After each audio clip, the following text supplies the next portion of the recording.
kelasmu menantikan kami. Guruku tersayang, guruku tercinta, tanpamu apa jadinya aku? Tak bisa baca tulis, mengerti banyak hal.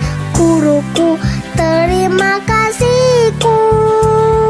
Nakalnya diriku, kadang buatmu marah, namun segala maaf kau berikan.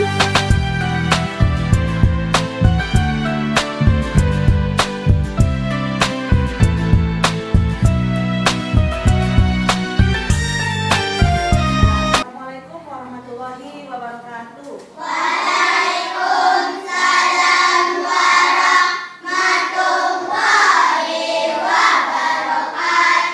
Nah, anak-anak ibu semuanya, bagaimana kabar anak ibu hari ini? Sehat?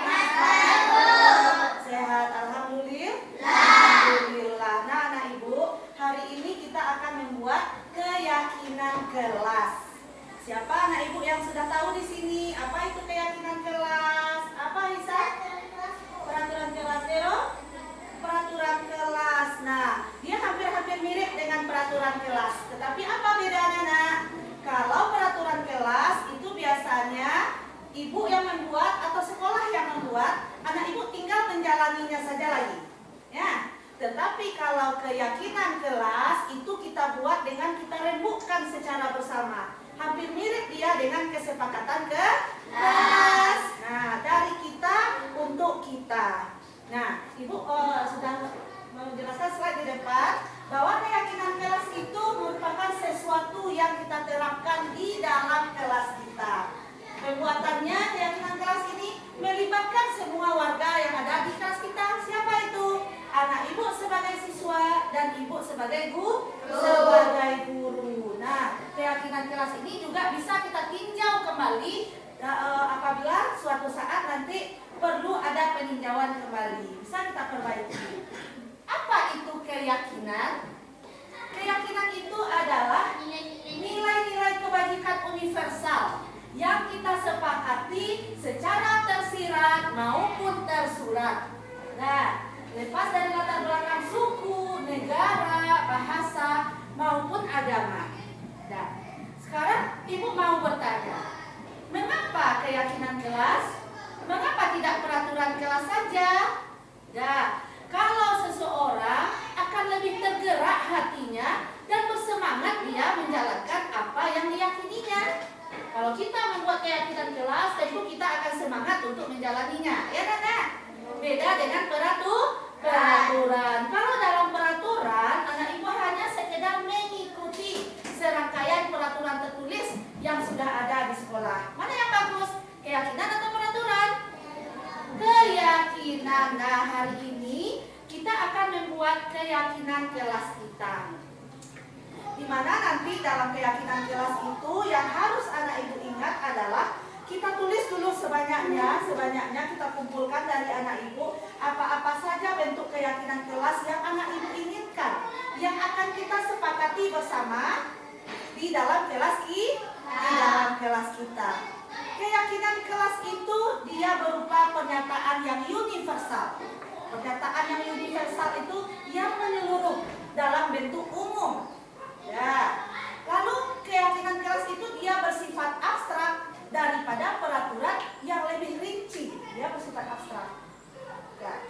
Lalu dia dibuat dengan kata-kata yang positif.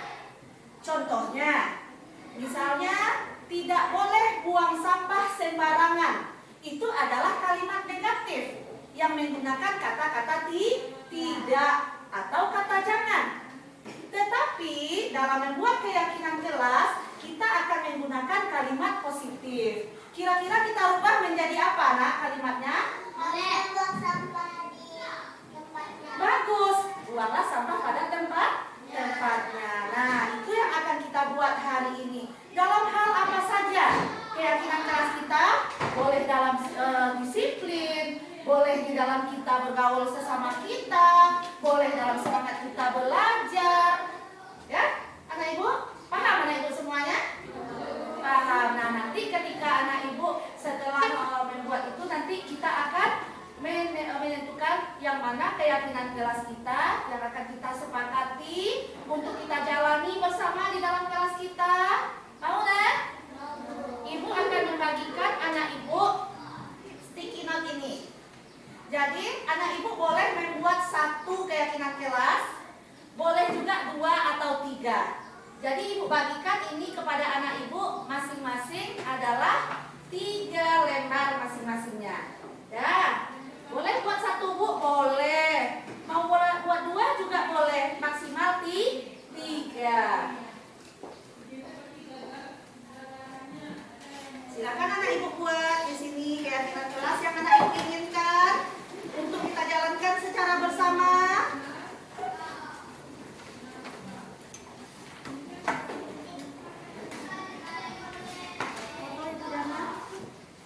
Sedang bagi-bagikan.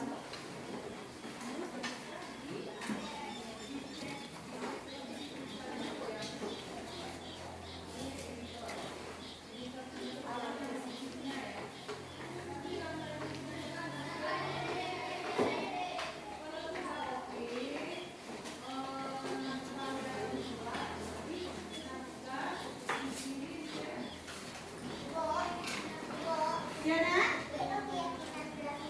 Tidak usah nak, langsung aja buat kata-katanya. Keyakinan kelas apa yang Aisyah inginkan dari kelas kita ya?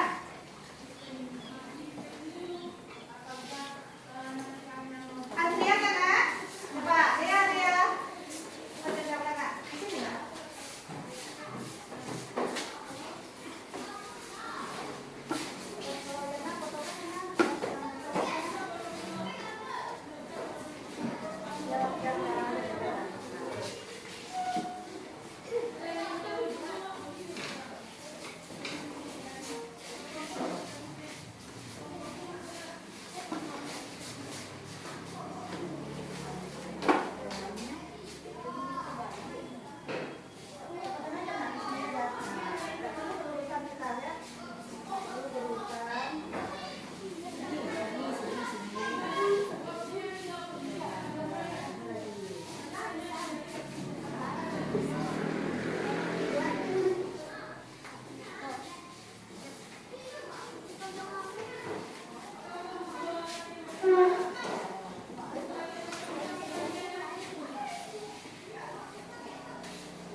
menghargai, dilarang bertengkar, juga saling menghargai. Iya. Satu doa. Tidak boleh bertengkar, saling menghargai. Nah, jadi ini keyakinan kelas kita saling menghargai dan menghormati, saling menghargai dan menghormati.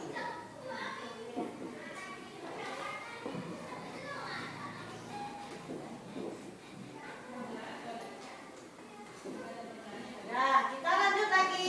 Kita lihat kembali. Membuang sampah pada tempatnya. Ini menjaga kebersihan ya, Nak? Membuang sampah pada tempatnya. Lalu kita lihat lagi. Ini menjaga kebersihan juga. Membuang sampah. Sampah juga, buang sampah.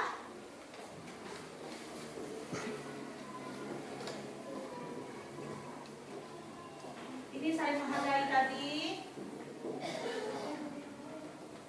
Buang sampah pada tempatnya, menjaga kebersihan.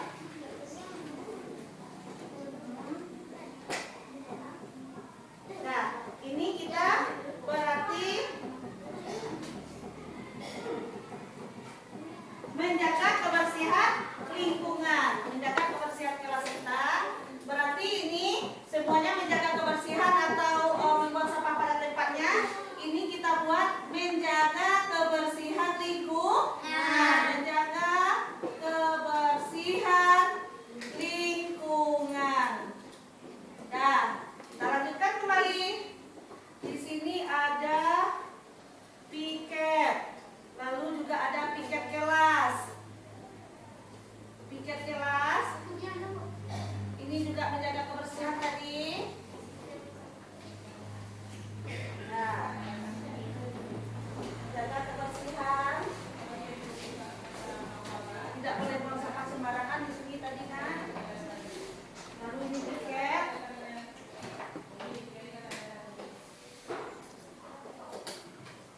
Buang sampah pada tempatnya.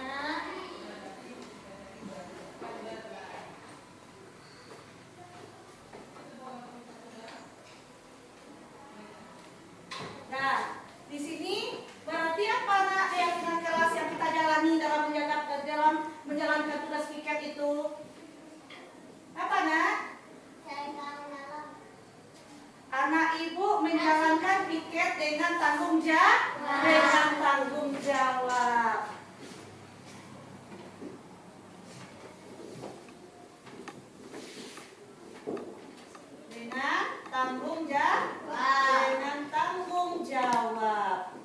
Setuju itu kita masukkan ke dalam keyakinan kelas kita, Nak? Tapi masih itu ya, Nak? Nah, kita lanjutkan lagi. Masih ada di sini ikut pembelajaran dengan tertib. Lalu selalu belajar dengan tekun. Nah, kita obokkan lagi. Lalu di sini disiplin. Yang disiplin kita obokkan di sini. Ini juga harus disiplin. Ini adalah kebersihan kelas. Ini saling tolong menolong, kita obokkan satu lagi di sini. Sopan kepada guru, masuk menghargai ya, Nak. Disiplin.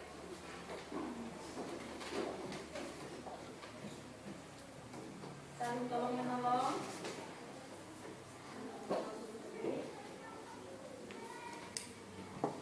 Menjaga keamanan kelas. Selalu datang tepat waktu. Ini masuk mana? Bagus, masuk disiplin. Mengerjakan pekerjaan sesuai dengan jadwalnya. Itu masuk apa juga, Nak? Disiplin. Masuk apa? Disiplin. Masuk disiplin. Atau belajar dengan giat, tak? Belajar dengan tekun ya. Ini juga disiplin dalam berpakaian. Lalu disiplin dalam berpakaian juga.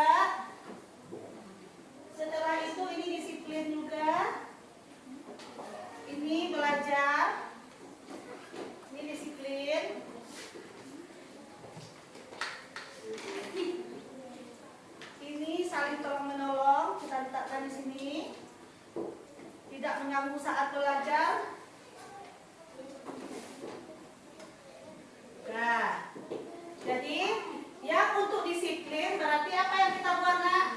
Tentang apa kaitan kelas kita?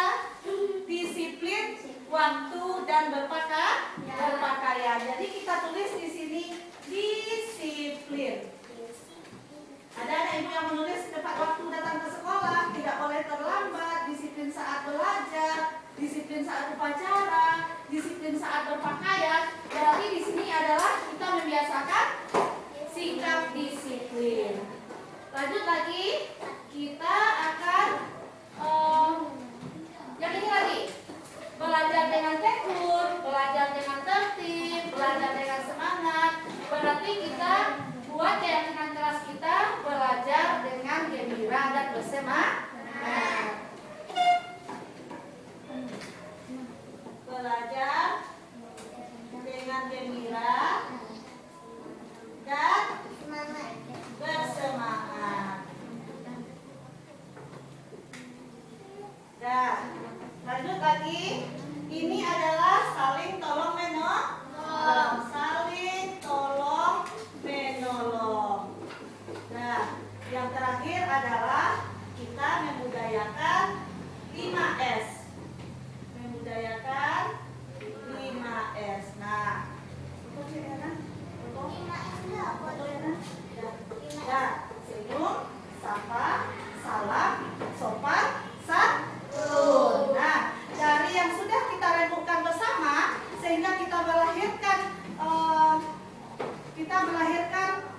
keyakinan kelas kita, ya, nah.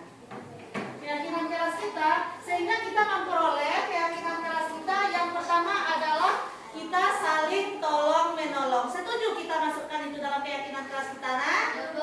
Lalu yang kedua adalah saling menghargai dan menghormati. Apa contohnya saling menghargai dan menghormati? Ini yang anak ibu tulis ini. Ada yang katanya kita tidak boleh bertengkar dengan teman, kita harus menghargai guru, kita harus menghargai dan menghormati antar sesama teman. Ya? Setuju kita masukkan dalam keyakinan kelas kita?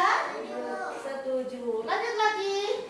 Ada anak ibu buang sampah pada tempatnya, menjaga kebersihan kelas, menjaga kebersihan lingkungan. Keyakinan kelas kita adalah menjaga kebersihan lingkungan. Setuju, nak? Setuju. Lanjut lagi tentang piket. Anak ibu menjalankan piket dengan penuh tanggung jawab. Selanjutnya disiplin. Disiplin dalam hal berpakaian, disiplin dalam hal waktu, ya. Nah, lanjut. Anak ibu belajar dengan gembira dan penuh semangat. Mau anak ibu belajar dengan gembira dan penuh semangat, nak? Iya. Lalu saling tolong menolong dan membudayakan senyum, salam, sapa, sopan dan santun di dalam kelas kita atau lingkungan sekolah kita. Nah, setuju anak ibu keyakinan kelas kita seperti ini, nak? Setuju. Jadi, ibu ulang kembali bahwa keyakinan kelas kita buat secara bersama untuk kita jalankan secara bersama. Ya, ingat kembali tadi beda peraturan dengan keyakinan. Kalau dengan keyakinan tergerak hati kita untuk melaksanakannya. Karena kita yang membuatnya, ya, nak? Mau kita melanggarnya keyakinan kelas kita? Tidak mau, ya. Nah, nanti ibu akan memprint dulu keyakinan kelas kita. Lalu nanti anak ibu membuat tanda tangan di dalam keyakinan kelas kita. Dan kita tempel bersama di dinding kelas kita. Ya, anak ibu? Nah, terima kasih ibu ucapkan. Assalamualaikum warahmatullahi wabarakatuh.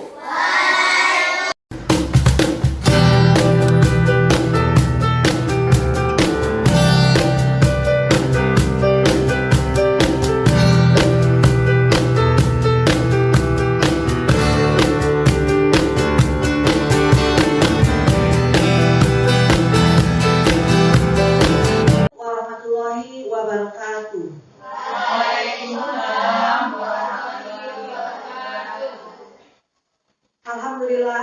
Alhamdulillahillazi arsala rasulahu bil huda wa dinil haq liyuzhirahu ala dini kulli walau karihal musyrikun walau karihal munafiqun. Asyhadu an la ilaha illallah wahdahu la syarikalah wa asyhadu anna Muhammadan abduhu wa rasuluh sallallahu alaihi wasallam la nabiyya ba'da amma ba'du.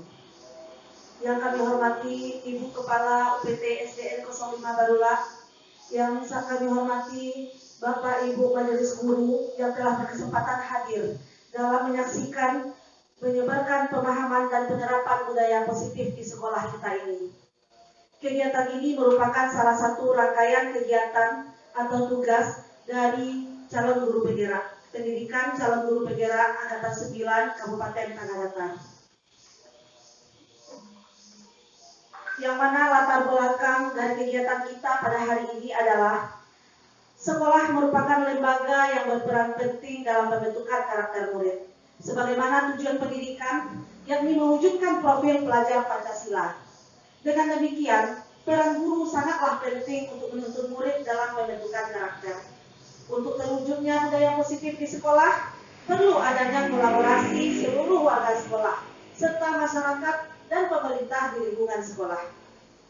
Menciptakan budaya positif di sekolah memang membutuhkan waktu yang cukup lama, namun tetap harus dimulai dari sekarang. Dimulai dari hal-hal kecil, mulai dari diri, hingga terwujudnya kebiasaan-kebiasaan positif di sekolah.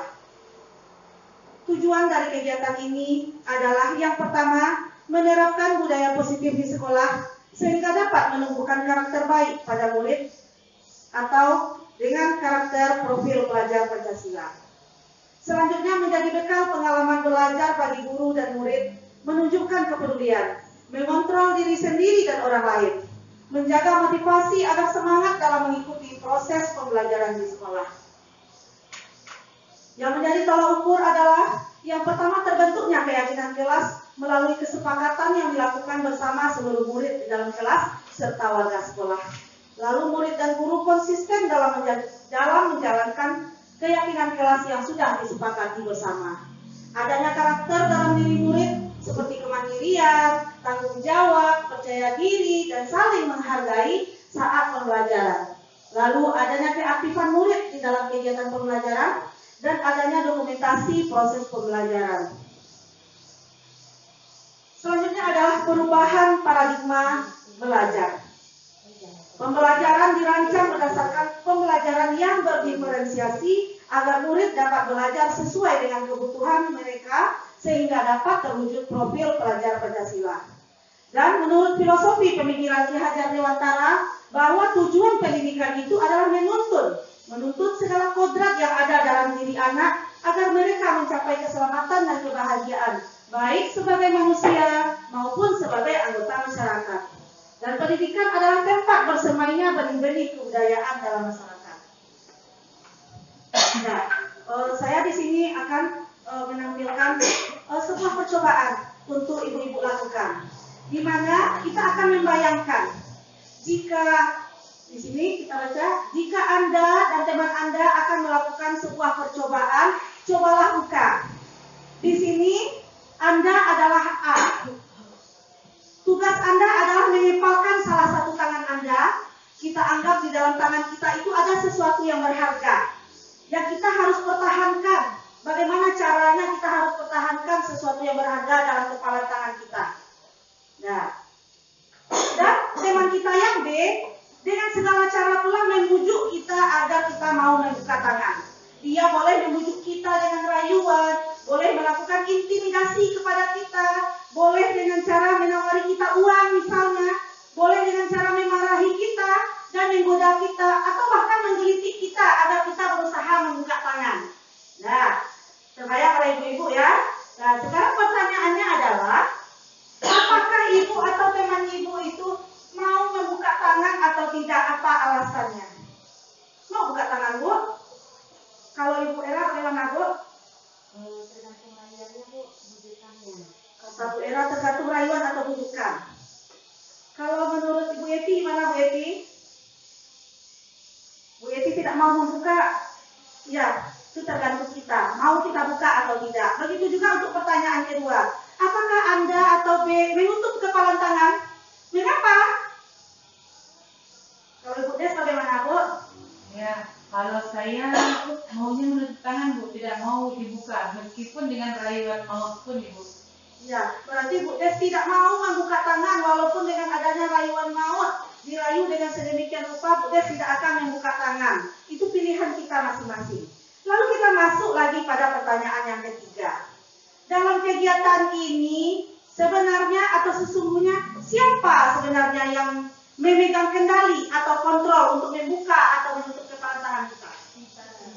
Iya, bagus, kita sendiri. Kita mau membuka tangan kita atau menutup tangan kita, itu kontrolnya adalah ada pada diri kita sendiri. Apakah kita mau membukanya dan memberikan apa yang kita simpan tadi, atau kita tutup dengan sekuat tenaga karena kita percaya bahwa hal yang ada di dalam tangan kita ini adalah hal yang sangat penting bagi diri kita.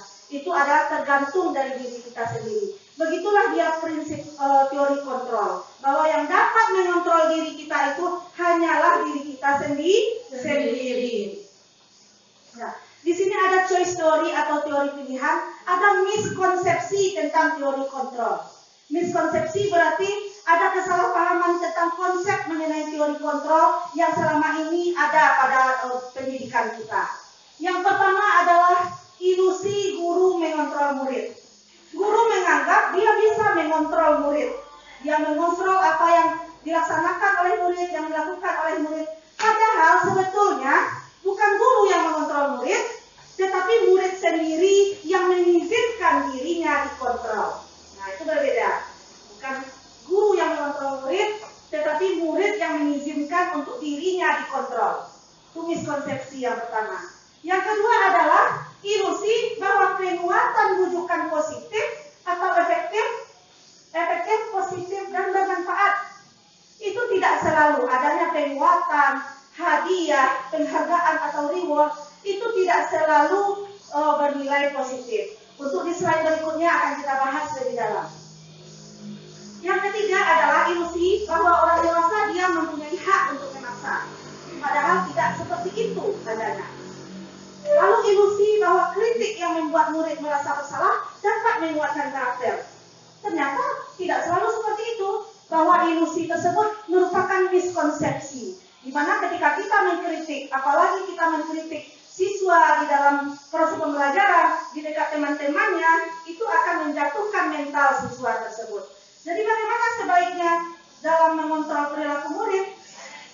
Itu dengan melaksanakan yang namanya restitusi. Nah, itu nanti juga akan kita bahas di dalam poin 6 nantinya, di dalam budaya positif. Nah, yang harus kita pahami di dalam budaya positif yang harus kita laksanakan di sekolah, itu yang pertama adalah disiplin positif. Yang kedua, motivasi perilaku manusia. Yang ketiga adalah keyakinan jelas. Yang keempat adalah segitiga posisi kontrol restitusi. Lalu kebutuhan dasar manusia, dan terakhir adalah segitiga restitusi. Ini yang harus kita terapkan di sekolah kita, yang merupakan budaya-budaya positif dan dasar yang harus kita terapkan agar siswa kita dan kita pun di sekolah akan mencapai profil pelajar Pancasila seperti yang kita harapkan dan kita cita-citakan dalam visi sekolah kita. Nah, yang pertama kita bahas mengenai disiplin positif dan nilai universal. Sebenarnya apa itu disiplin? Disiplin positif. Disiplin positif itu adalah suatu cara penerapan disiplin tanpa adanya kekerasan, tanpa adanya ancaman, yang di dalam praktiknya melibatkan komunikasi tentang perilaku yang efektif antara orang tua dan anak, antara guru dengan siswa. Jadi tujuannya untuk apa? Untuk menumbuhkan kesadaran serta tanpa memberdayakan anak untuk melakukan sesuatu sogokan, ancaman maupun hukuman. Jadi memang datang dari diri anak sendiri untuk menjadi disiplin. Itulah dia yang disiplin positif. Jadi disiplin positif juga mengajarkan anak untuk merasa bertanggung jawab serta rasa hormat dalam berinteraksi dengan lingkungan. Contohnya di lingkungan sekolah, bagaimana dia hormat kepada guru, bagaimana dia saling menghargai dan menghormati sesama temannya. Nah, di sini ada mengenai teori stimulus respon dan teori kontrol bagaimana cara memandang dunia. Yang pertama, menurut stimulus respon bahwa realitas atau kebutuhan kita itu sama. Sementara menurut teori kontrol, realitas kebutuhan kita itu berbeda. Lalu menurut stimulus respon, semua orang melihat hal yang sama. Sementara menurut teori kontrol, bahwa setiap orang memiliki gambaran yang berbeda-beda. Lalu yang ketiga, kita mencoba mengubah agar orang berpandangan sama dengan kita. Itu menurut stimulus respon. Sementara menurut teori kontrol bahwa kita berusaha memahami pandangan orang lain tentang dunia. Selanjutnya adalah perilaku buruk dianggap sebagai suatu kesalahan menurut stimulus respon. Sementara ketika teori kontrol berbicara bahwa semua perilaku yang dilakukan oleh siswa, baik-baik maupun buruk, semuanya mempunyai tujuan. Nah, itu nanti kita bahas di dalam teori kontrol untuk lebih lanjutnya. Selanjutnya yang kedua, mengenai motivasi. 3 motivasi perilaku manusia. Yang pertama adalah untuk menghindari ketidaknyamanan atau hukuman. Dalam menghindari ketidaknyamanan atau hukuman, ini adalah motivasi yang tingkatannya paling bawah atau paling rendah. Di mana pertanyaan yang muncul dalam motivasi ini adalah ketika saya tidak melakukan ini, apa hukumannya? Itu pertanyaan yang muncul ketika orang memiliki motivasi untuk menghindari ketidaknyamanan dan hukuman. Apabila saya tidak melakukannya, apa yang akan saya dapatkan? Apa hukuman yang saya dapatkan? Lanjut yang kedua mengenai motivasi perilaku manusia untuk mendapatkan imbalan dan penghargaan. Ini setingkat lebih tinggi dari motivasi yang tadi. Pertanyaan yang muncul di situ adalah, kalau saya melakukannya, saya mau dapat apa? Nah itu. Ketika saya akan melaksanakan ini, apa penghargaan yang akan saya terima? Itu motivasi yang kedua.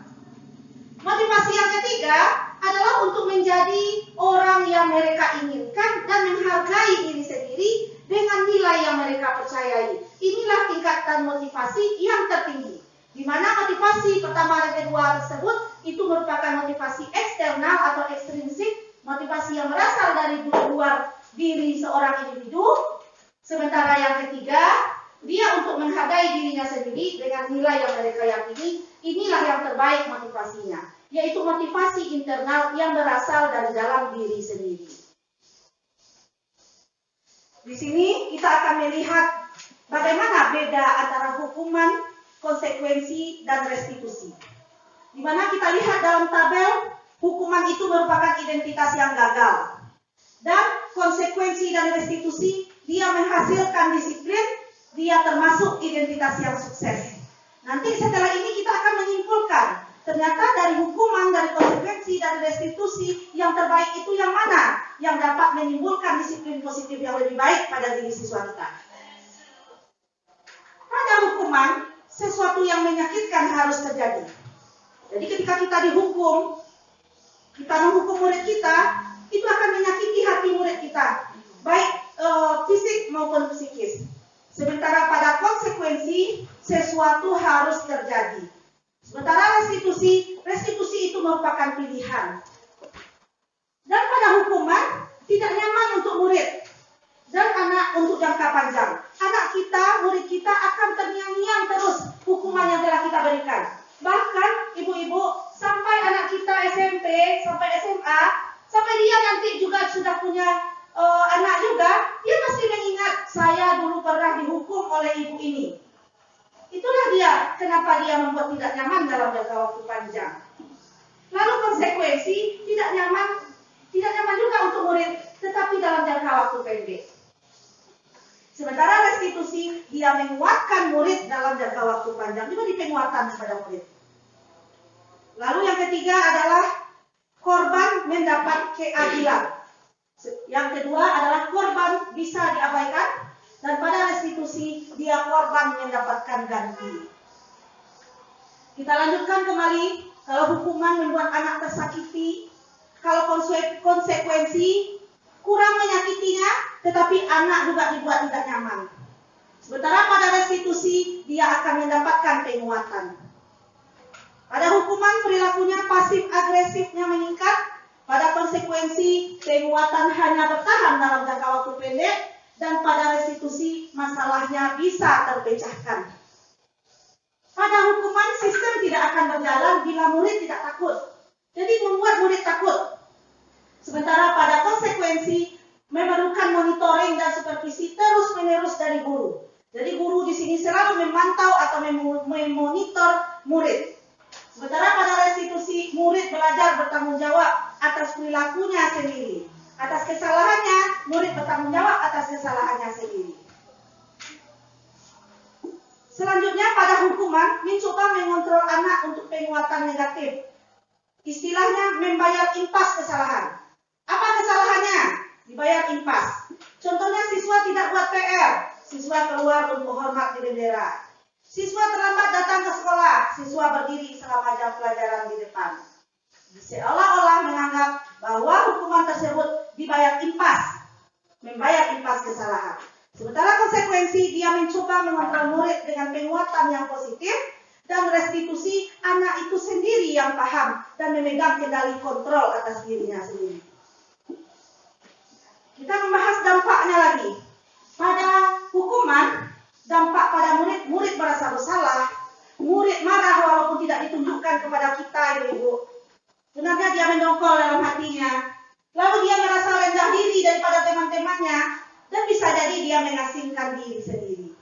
Sementara pada konsekuensi, siswa kehilangan hak, waktu jedanya seorang diri dan penahanan. Sementara pada restitusi, anak tersebut tidak kehilangan waktu, namun dia lebih semangat lagi untuk memperbaiki dirinya sendiri. Karena tidak ada kata-kata menyalahkan di sini.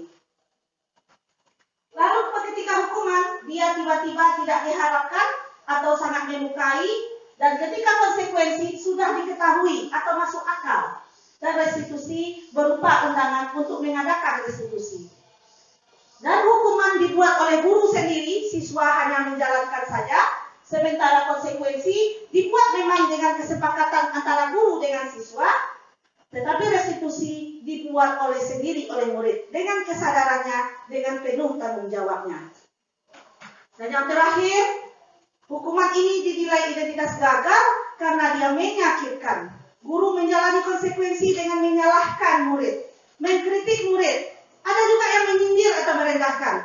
Sementara pada konsekuensi, guru membantu menyatakan peraturan, melakukan peringatan, dan menerapkan konsekuensi. Itulah di situ peran guru sebagai monitor pada konsekuensi.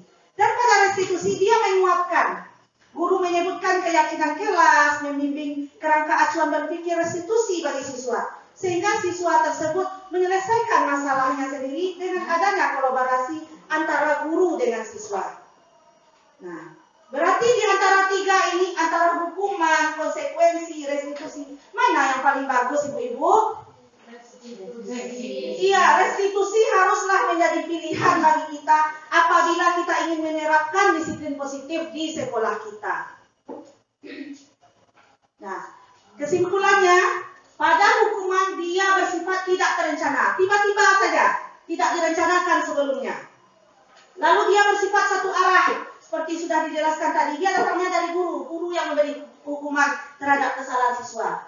Lalu berupa fisik dan psikis. Jadi, walaupun secara verbal atau non-verbal, pasti anak didik kita merasakannya. Kalau konsekuensi, dia sudah direncanakan dari awal, berupa kesepakatan. Lalu diberikan berdasarkan suatu data yang umumnya dapat terukur. Tetapi siswa tetap tidak nyaman dalam jangka waktu pendek, seakan-akan guru memonitor murid. Dan tetapi restitusi ini adalah proses menciptakan suatu kondisi bagi murid untuk memperbaiki kesalahan mereka, sehingga mereka bisa kembali kepada kelompok mereka atau dengan karakter yang lebih kuat. Ini menurut dosen pada tahun 2004. Restitusi juga merupakan proses kolaboratif yang mengajarkan murid untuk mencari solusi untuk masalah mereka dan membantu murid berpikir tentang orang seperti apa yang mereka inginkan dan bagaimana mereka harus memperlakukan orang lain. Apa ciri-ciri restitusi? Restitusi itu bukan tetapi untuk belajar dari kesalahan. Lalu restitusi itu dia memperbaiki hubungan. Restitusi adalah tawaran, bukan paksaan dari guru terhadap siswa. Lalu restitusi sifatnya menuntun ke arah melihat ke dalam diri, dia mencari kebutuhan dasar yang mendasari tindakan, dan itu merupakan cara yang paling baik dalam menerapkan budaya atau disiplin positif di sekolah. Sekarang, ini ada beberapa pernyataan. Saya minta ibu-ibu di sini dapat menelaahnya. Kita akan melihat apakah pernyataan tersebut hukuman atau konsekuensi. Yang pertama, mencatat 100 kali di dalam buku. Kalimatnya, saya tidak akan terlambat lagi. Karena dia terlambat ke sekolah. Kira-kira ini hukuman atau konsekuensi, ibu-ibu? Itu adalah konsekuensi. Betul sekali. Lalu lari mengelilingi lapangan basket 2 kali karena terlambat hadir ke sekolah. Hukuman. Membersihkan coretan yang dibuatnya di meja. Jadi anak kita mencoret meja, lalu kita minta bersihkan kembali, itu adalah konsekuensi. Selanjutnya murid diminta push up karena dia tidak memakai masker. Hukuman. Lalu mengganti kertas tugas teman yang dicoret-coret. Konsekuensi. Berjemur di lapangan basket pukul 12 siang karena mengobrol dengan teman. Hukuman. Murid diminta bertelanjang kaki sepanjang hari karena dia tidak memakai sepatu warna hitam sesuai peraturan sekolah. Hukuman. Berdiri di depan kelas mengangkat 1 kaki karena tidak bisa menjawab pertanyaan. Hukuman. Bagus. Membersihkan tumpahan air di meja tulis karena tersenggol saat jam belajar. Konsekuensi.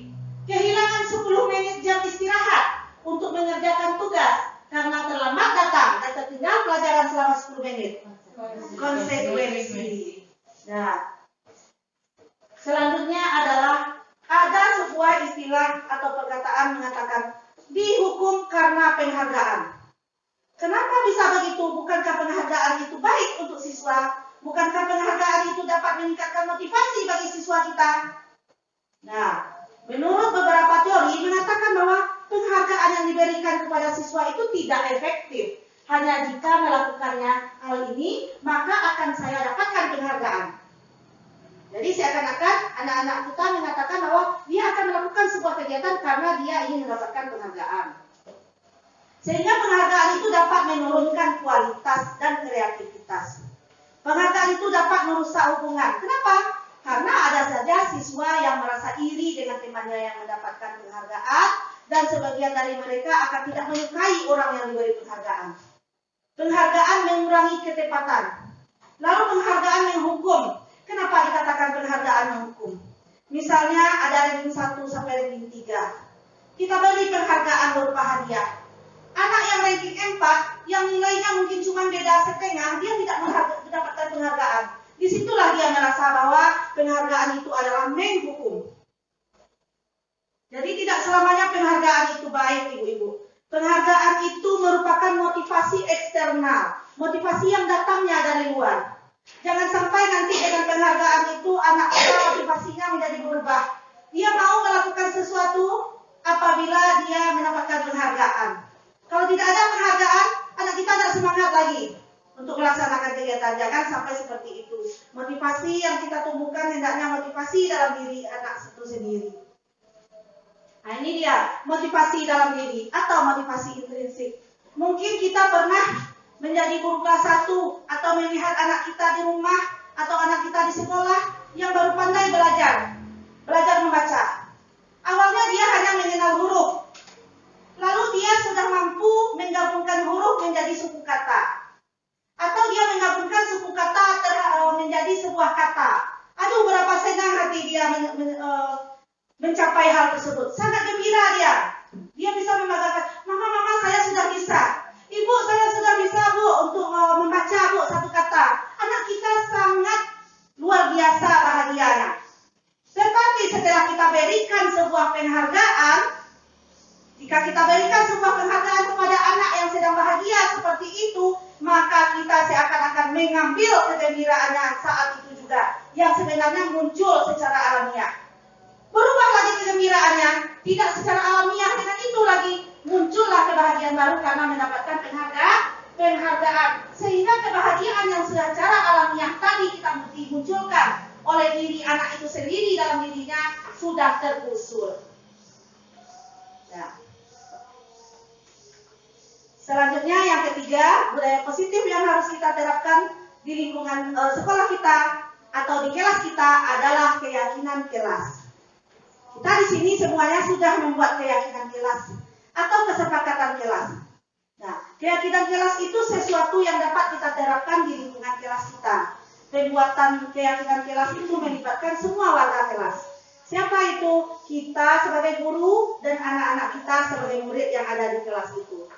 Keyakinan itu adalah nilai-nilai kebajikan universal yang disepakati secara tersirat maupun tersurat, lepas dari latar belakang suku, negara, bahasa, maupun agama. Mengapa harus keyakinan kelas? Mengapa tidak peraturan kelas? Seseorang akan lebih tergerak hatinya dan bersemangat dia menjalankan apa yang diyakininya. Jadi daripada hanya sekedar dia mengikuti serangkaian peraturan yang tanpa makna. Peraturan itu kan kita yang membuat, ya ibu-ibu, sekolah yang membuat, anak tinggal menjalankan saja. Sementara dalam keyakinan kelas itu ada kolaborasi dan kesepakatan, kita membuatnya bersama-sama dengan anak di dalam kelas, sehingga kita harapkan anak-anak meyakini keyakinan tersebut dan bisa menerapkannya dalam kehidupan sehari-harinya di dalam kelas, di dalam pembelajaran maupun di sekolah kita. Dalam pembentukan keyakinan kelas ada hal-hal yang perlu kita ketahui, bahwa keyakinan kelas itu berbeda dia dengan peraturan. Keyakinan itu bersifat abstrak, beda dengan peraturan yang lebih rinci dan konkret. Keyakinan kelas itu berupa pernyataan universal. Universal berarti pernyataan yang menyeluruh. Nah, pernyataan keyakinan kelas senantiasa dibuat dalam hal positif.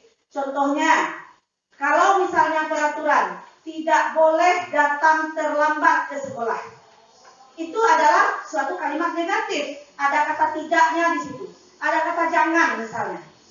Tetapi pada keyakinan kelas kita membuatnya dengan kata-kata yang positif, yaitu kita ganti dengan datang ke sekolah tepat waktu. Atau kita ubah menjadi nilai-nilai kebajikan universal, disiplin. Jadi tidak ada lagi kita melihat jangan atau tidak. Lalu keyakinan kelas itu sebaiknya dapat diterapkan di lingkungan kelas kita, dan semua warga kelas kita hendaknya ikut berkontribusi di dalam pembuatan keyakinan kelas itu. Dan keyakinan kelas itu bisa kita tinjau kembali apabila dalam jangka waktu tertentu sudah ada yang perlu kita tambah atau kita kurangi. Prosedur dalam pembuatan keyakinan kelas. Yang pertama adalah kita mempersilahkan dulu murid-murid kita untuk memberikan curah pendapatnya tentang keyakinan kelas yang harus dibuat. Lalu kita catat masukannya di dalam di papan tulis atau dengan kita menempelkan sticky note. Setelah itu kita susun bentuk keyakinan kelas tersebut, kita susun dan kita ganti kata-katanya menjadi kalimat yang positif. Lalu setelah kita lihat kembali, kita tinjau ulang kembali kalimat keyakinan kelas tersebut yang sudah kita satukan, dan hendaknya jangan terlalu banyak. Kenapa? Karena supaya murid kita mudah memahami dan tidak terlupakan. Setelah itu, setelah keyakinan kita selesai dibuat, maka semua warga kelas kita dipersilakan meninjau ulang. Apabila telah disetujui bersama, nanti ada kita tanda tangani, lalu keyakinan tersebut kita tempelkan di dinding kelas kita agar senantiasa setiap hari anak-anak murid kita bisa melihatnya. Ini di dalam penerapan keyakinan kelas yang telah saya buat di dalam kelas. Di sini saya menjelaskan terlebih dahulu bagaimana cara membuat keyakinan kelas dan apa bedanya dengan peraturan kelas, sehingga siswa-siswa tersebut lebih terarah dan paham dia ketika dia melakukan curah pendapat dalam pembuatan keyakinan kelas. Lalu di sini saya memberikan sticky note. Kebetulan dengan sticky note ini saya melakukan curah pendapat terhadap keyakinan kelas. Setelah itu yang telah dibuat sebelumnya ini lalu disusun kembali Karena ada kata-kata yang hampir sama atau maknanya yang hampir sama dikelompokkan kembali sehingga terdapatlah beberapa kelompok dari keyakinan kelas itu. Nah, ini dia kelompok dari keyakinan kelas ini yang sudah disepakati di kelas 4. Lalu setelah di-print, siswa diminta untuk menandatangani dan ditempel di dinding sekolah, di dinding kelas. Kebudayaan positif yang selanjutnya adalah kebutuhan dasar manusia. Manusia mempunyai kebutuhan dasar. Kebutuhan dasar manusia adalah kebutuhan yang harus dipenuhi agar manusia dapat bertahan hidup secara fisik dan psikologis. Semua kebutuhan dasar manusia harus terpenuhi agar manusia dapat hidup dan berkembang secara optimal. Ini adalah jenis-jenis kebutuhan dasar manusia. Yang pertama adalah kebutuhan bertahan hidup. Itu terdiri dari kebutuhan kasih sayang dan rasa diterima. Lalu ada kebutuhan kebebasan. Lalu ada kesenangan dan penguasaan. Keempat kebutuhan dasar ini sangat diperlukan oleh manusia untuk bertahan hidup. Ini adalah salah satu contoh suatu permasalahan atau problem yang ada di sekolah dasar, yaitu di kelas 3. Ada seorang anak yang namanya Dinda.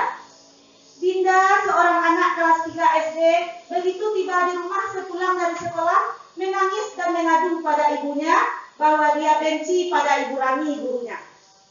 Menurut Anda, kebutuhan apa yang berusaha dipenuhi oleh Dinda? Jika jawabannya seperti ini, bila Anda berada dalam posisi Ibu Rani dan mendengarkan informasi dari ibunya Dinda tentang perasaan Dinda hari itu, apa yang akan Anda lakukan pada Dinda besok ketika Dinda masuk ke sekolah agar kebutuhan Dinda terpenuhi? Nah, untuk menjawab ini ada pertanyaan lanjutan. Yang pertama adalah ibu guru bilang, aku tidak boleh bersenandung sewaktu mengerjakan tugas. Katanya kelas harus tenang, tidak ada suara, kan gak seru jadinya. Itu jawaban Dinda. Kira-kira dari jawaban Dinda ini kebutuhan apa yang belum terpenuhi oleh Dinda tersebut sehingga dia mengemukakan alasan-alasan seperti itu? Apakah kebutuhan cinta kasih sayang? Apakah kebutuhan kebebasan? Apakah penguasaan? Kebebasan. Kita lihat ya, Bu.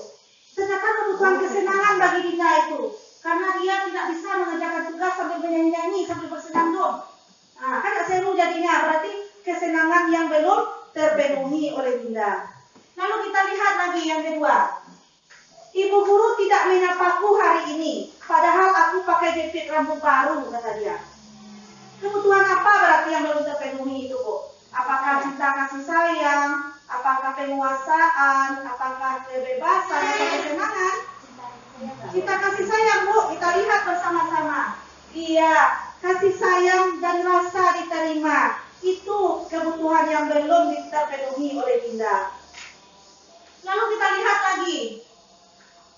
Aku bosan, masa belajarnya cuma gitu-gitu aja? Dengerin ibu guru aja, kata anak itu. Kebutuhan apa itu berarti yang belum terpenuhi, Ibu-ibu? Kebebasan. Kita lihat ternyata benar. Itu adalah kebutuhan kebebasan yang belum terpenuhi oleh diri kita. Nah, terakhir, aku sebel. Gambarku tidak rapi, malah ibu guru nunjukkan ke teman-temanku di depan kelas, katanya. Apa berarti yang belum terpenuhi? Iya, kebutuhan penguasaan. Ibu. Kebutuhan penguasaan.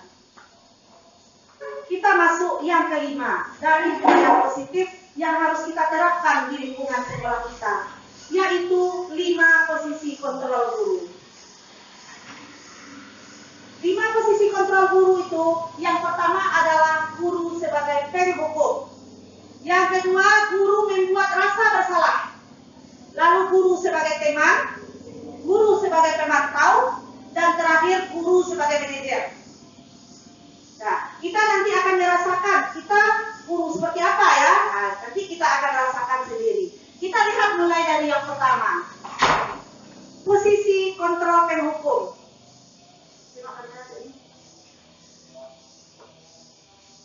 Patuhi aturan saya.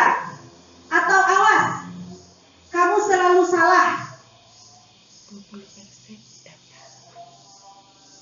Tadi 20% daya. patuhi aturan saya atau awas, kamu selalu saja salah. Selalu, pasti selalu yang terakhir selesai. Nah, guru seperti ini senantiasa percaya hanya ada satu cara pembelajaran yang bisa berhasil. Apa itu? Pembelajaran dengan cara dia. Nah, jadi guru penghukum itu seperti itu, ibu-ibu. Hanya satu cara yang berhasil, itu cara dia saja yang berhasil. Lanjut kita pada penghukum, pada pembuat rasa bersalah. Nah, biasanya kalau guru yang membuat rasa bersalah ini, guru itu akan bersuara lebih lembut. Ibu sangat kecewa sekali dengan kamu. Berapa kali Bapak harus memberitahu kamu ya? Gimana coba kalau orang tua kamu tahu bahwa kamu berbuat begini? Nah, di posisi ini, anak akan memiliki penilaian diri yang buruk tentang dirinya sendiri. Dia merasa menjadi orang yang tidak berharga dan telah mengecewakan orang-orang yang dia sayangi. Jadi siswa tersebut merasa dirinya sangat bersalah karena ucapan dari guru. Walaupun dia berbicara lembut, lemah lembut, tetapi nyelekit. Istilah nyelekit itu menyakitkan sebenarnya. Nah, yang ketiga itu adalah kontrol teman. Posisi kontrol teman, dia tidak akan menyakiti murid. Mengontrol murid, memberikan persuasi, menggunakan hubungan baik dan humor. Contoh kata-katanya, ayo bantulah demi Bapak ya. Ayo ingat, tidak bantuan Bapak selama ini. Ya sudah, kali ini tidak apa-apa, nanti ibu bantu bereskan. Jadi anak seakan-akan mempunyai teman, yaitu gurunya sendiri. Kita yang memposisikan diri kita sebagai teman bagi murid kita. Nah, apa hal yang akan timbul? Murid hanya bertindak bagus, baik seperti itu apabila selama gurunya adalah sebagai teman. Dia akan terjadi ketergantungan. Karena tidak semua guru bisa berlaku seperti itu. Ketika seorang guru tersebut tidak berlaku lagi seperti itu, pasti anak mengatakan, oh ternyata Bapak bukan teman saya. Ternyata Ibu bukan teman saya. Jadi ada ketergantungan di situ. Selanjutnya adalah posisi pemantau atau posisi monitor, di mana bertanggung jawab atas perilaku orang-orang yang diawasi berdasarkan peraturan dan konsekuensi. Itu saja yang dibacakan terus oleh ibu yang sebagai pemantau. Guru yang sebagai pemantau, dia pasti akan bertanya, ketika anak melakukan kesalahan, peraturannya apa? Apa yang telah kamu lakukan? Sanksi dan konsekuensinya apa? Jadi itu dia seperti kamera pengawas, selalu memonitor perilaku murid. Nah, jadi seorang pemantau ini dia sangat mengandalkan perhitungan-perhitungan. Dia catatan-catatan, data-data yang dapat digunakan sebagai bukti dari perilaku anak tersebut. Nah, Ibu lihat ini data kamu, tanggal sekian kamu juga melakukan kesalahan ini. Tanggal sekian juga melakukan kesalahan ini. Nah, peraturannya apa? Nah, apa yang kamu lakukan ini? Nah, apanya sanksinya? Apa hukuman atau konsekuensinya? Itu guru sebagai monitor. Yang terakhir adalah guru sebagai manajer. Seorang manajer telah memiliki keterampilan di posisi teman maupun di posisi pemantau. Dia sudah punya keterampilan di teman bagaimana posisinya, di pemantau bagaimana posisinya. Nah, apa pertanyaan yang muncul di dalam posisi manajer? Apa yang kita yakini? Dia akan kembali kepada keyakinan kelas yang telah dibuat bersama anak-anak. Apakah kamu meyakininya? Jika kamu meyakininya, apakah kamu bersedia memperbaikinya? Jika kamu memperbaikinya, hal ini menunjukkan apa tentang dirimu? Apa rencana kamu untuk memperbaiki hal ini? Jadi dia minta kepada siswa-siswa sendiri yang merasa tergugah untuk bertanggung jawab, dia memperbaiki kesalahannya sendiri dengan kesadarannya, sehingga terciptalah budaya-budaya positif. Jadi di antara 5 posisi kontrol tadi, ada posisi penghukum, ada posisi pembuat rasa bersalah, posisi teman, monitor dan manajer. Kira-kira menurut ibu-ibu semuanya di sini, yang mana yang paling bagus ibu-ibu? Manajer. Apakah kita sudah menjadi posisi manajer selama ini? Belum. Nah, mungkin selama ini saya pribadi sebelum belajar ini mungkin pernah jadi guru yang penghukum. Juga pernah menjadi kontrol guru, menjadi peman.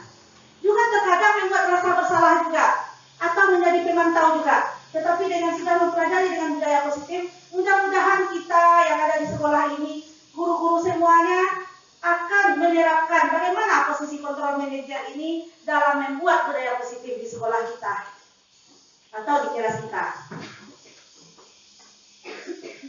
Nah, keunggulan posisi manajer, guru berbuat sesuatu bersama murid. Jadi ada kolaborasi antara kita dengan murid ya ibu-ibu. Kita persilakan murid untuk mempertanggungjawabkan perilakunya, mendukung murid agar dapat menemukan solusi atas permasalahannya sendiri. Jadi tugas manajer bukan hanya mengatur perilaku seseorang. Jadi kita membimbing murid itu dia dapat mengatur dirinya sendiri. Seseorang manajer bukan untuk memisahkan murid dari kelompoknya, tetapi mengembalikan murid tersebut ke kelompoknya dengan cara lebih baik dan dengan karakter yang lebih kuat. Di sini ada sebuah kasus, di mana pada kasus ini nanti akan diminta pertanyaan posisi kontrolnya posisi bagaimana. Nah, ceritanya adalah tentang Sabrina. Sabrina hari itu bangun terlambat dan buru-buru sampai ke sekolah. Dia pun akhirnya sampai di gerbang sekolah, tapi baru menyadari kalau tidak menggunakan sepatu hitam, seperti tertera di peraturan sekolah. Di depan pintu kelas, Bapak Lukman memperhatikan sepatu Sabrina yang berwarna coklat. Sabrina berusaha menjelaskan bahwa dia terburu-buru dan salah mengenakan sepatu. Lalu apa kata Pak Lukman? Pak Lukman menanyakan kepada Sabrina, apa peraturan sekolah tentang seragam warna sepatu?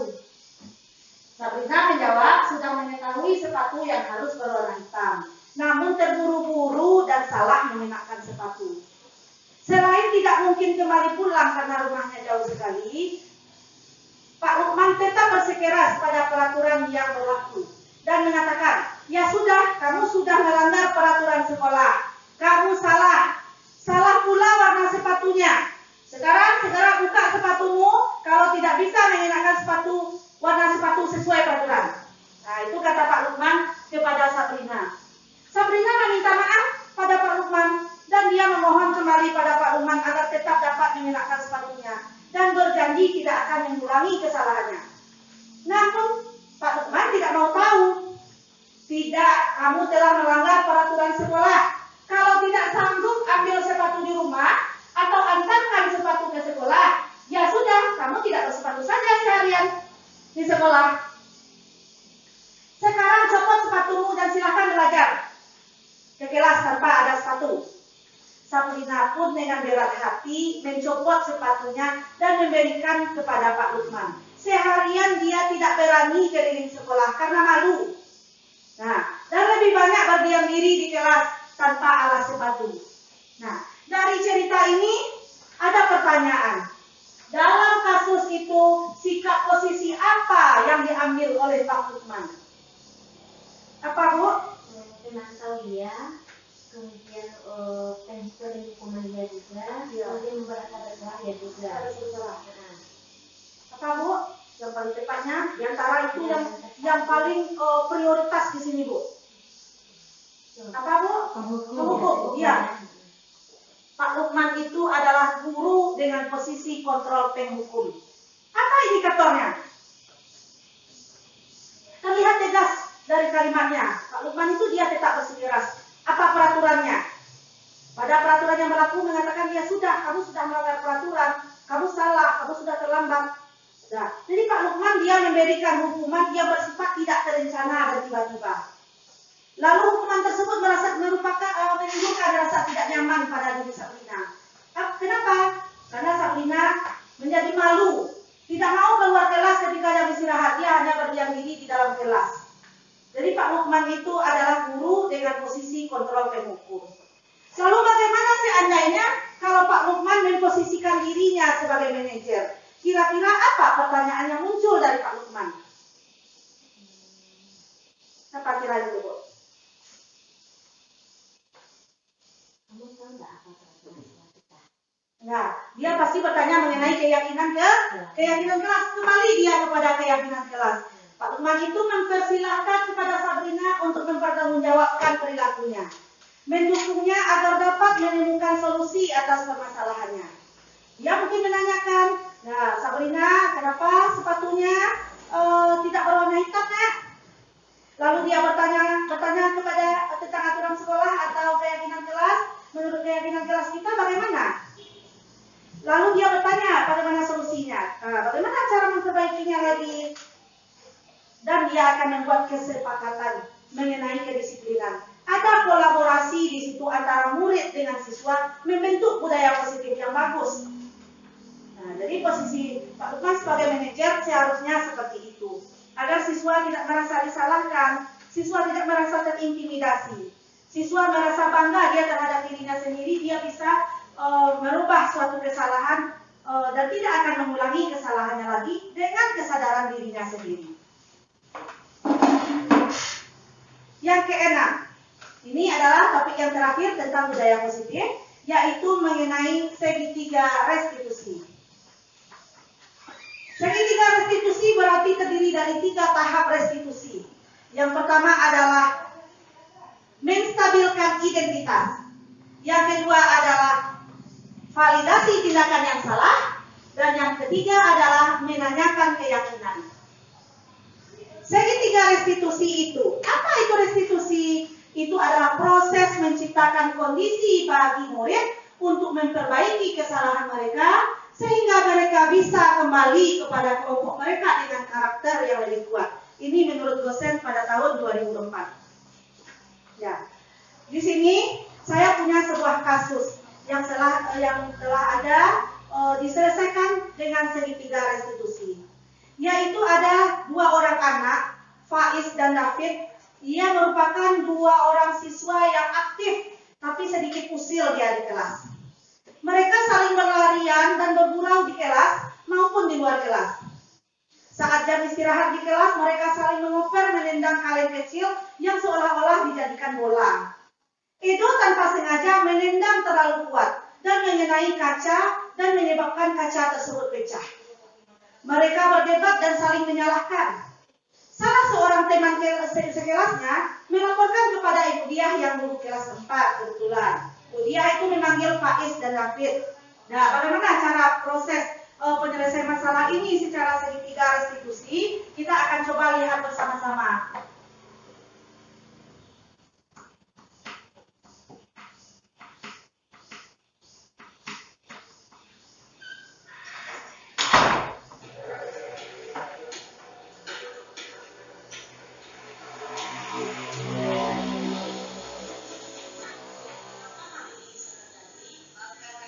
Ini adalah proses menstabilkan identitas.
Kira-kira seperti itu dalam menyelesaikan bagaimana menerapkan segitiga restitusi di dalam kelas atau dalam sebuah masalah, dalam menyelesaikan sebuah masalah.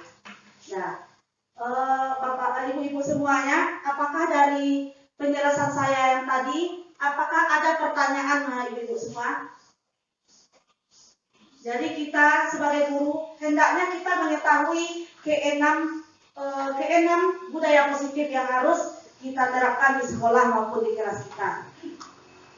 Kita harus mengetahui mengenai disiplin positif, lalu motivasi yang harus kita munculkan dalam pembuatan keyakinan kelas, kebutuhan dasar manusia, lalu 5 posisi kontrol, dan yang terakhir adalah segitiga restitusi. Kesemuanya itu adalah hal yang harus kita pahami sebagai guru di sekolah.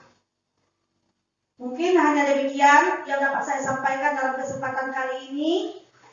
Saya sudahi dengan Assalamualaikum warahmatullahi wabarakatuh. Waalaikumsalam warahmatullahi wabarakatuh.